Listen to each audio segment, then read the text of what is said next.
Нов ден, нов обект.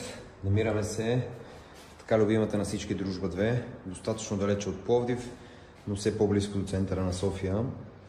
Това е апартамент, който очакваме еверици в рамките на 2 седмици.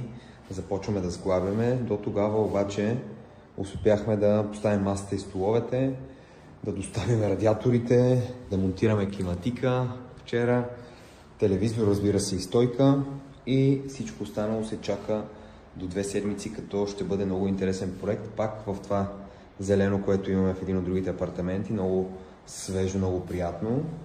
Този апартамент е на 6-ти етаж, характеризира се с доста просторна гледка към този прекрасен квартал Дружба. И от тази страна вече, от към терасата, гледаме към авигеята на Артекс, двете авигеи, Нова Дружба, 30, ето там, и спирката на метрото тук и тук. И общо взето, ето този парцел, който не се знае какво ще стане с него, но много приятно блокче с доста просторни гледки. И ще ви покажа набързо и банята, защото тя доста добре се получи.